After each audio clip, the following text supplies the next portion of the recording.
One of Satan's great deceptions is you got a dual life. You got your spiritual life, and then you got your rest of your life, your normal life. And your spiritual life is when you're in church, and then the rest of your life is your normal life. Boy, there's nothing that could be farther from the truth. If you're digging a ditch, you're a Christian ditch digger. If you're performing heart surgery on somebody, you're a Christian surgeon. It's always Christian and then what you do. Wherever you are, even if you're a shopper right now, you're a Christian shopper. There is no division. There's no fragmentation. You're a Christian everywhere you go, whatever you're doing. You got that badge on you. You got God's seal through baptism. Now, Jesus calls you the light of the world. I'm going to shock you, but you're not being the light of the world right now. You really aren't. You know why? Because your light's being covered by the ceiling and the walls. The unbelieving people in our neighborhood, they don't know what's going on here right now. They don't even care what's going on here. What you're doing right now, what I'm doing, is we're recharging our batteries. We're refueling so that tomorrow morning you go out and you're going to meet all sorts of people in the dark about God, and you're going to be ready to shine your light. Now you do that even in our politically correct world, even in our world that's starting to persecute Christianity and trying to snuff out the Christian witness. The first way that you can do that is by your work ethic. Getting there on time, working hard, not causing drama. Boy, that's not typical today, is it? When you're there, when you're reliable, when people say, let him do it because they know that it'll get done, or let her take this project because we know it'll get done well, that says it all. You know, you can get along with anybody partying with them, but when you work with them, you know what they're like. And when people work with you, they see that something's different. And that's when the verbal witness comes in. That's when you get the chance. Maybe not to read the Bible with them, but maybe just to invite them to know Christ. Don't ever underestimate the power of your witness in your work. And then the third way to worship God is relationally. The people in your life. And it doesn't matter whether those friends and family are Christians or non-Christians. Your job is to help them grow. You know, you think, oh boy, everybody in my family is a Christian. I don't have to worry about them. Yes, you do. You ever go through phases in your life where your faith was kind of weak? Where you had all these doubts, but you didn't tell anybody because you were afraid because they said, oh.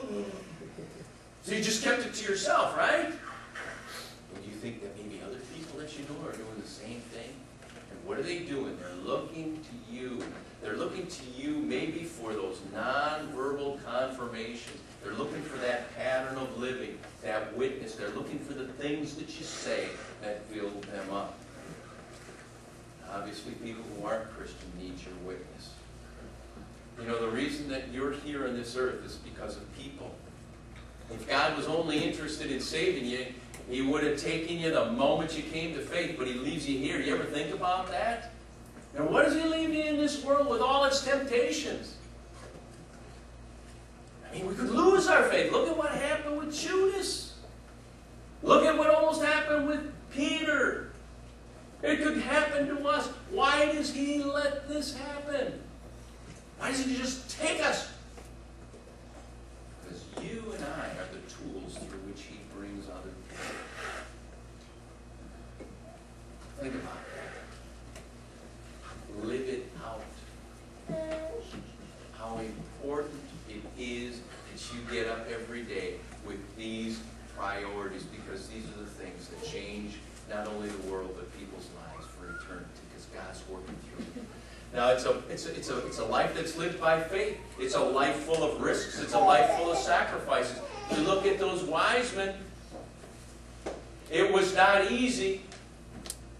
And I'm sure they lost a lot in terms financially and in terms of time because of their journey, but they got everything back in a different way. It may be that you don't move up in your job as fast because of your Christianity. It may be you even have some family difficulties because of your faith, because people are getting so hardened in their hearts that they resent you. Sometimes the people that you will give the most to will be the people that push you away in the most brutal ways. But when God is working through you, you've got that power in His life. And I can't explain it to you because it's a God thing. It really is. It's a God thing. But you can see it in people. When they are living through the power of God, when they are living for Christ, you can just see it when you talk to them. They'll be telling you about their lives, and there'll be all these difficult things, but there will be a gleam in their eyes. There will be a sense of urgency in their voices, and you can tell that even though it's not an enviable situation, the Lord is working powerfully through them. The 11th chapter of Hebrews is a really interesting chapter. It's called the Hall of Faith. Not the Hall of Fame, the Hall of Faith.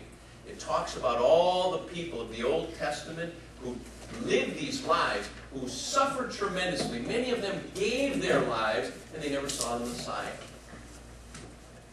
Listen to what is written at the end of that chapter, because it speaks very, very pointedly to us who may be going through difficult situations, and try to put it all into perspective. He says, "These were all commended for their faith, yet none of them received what had been promised.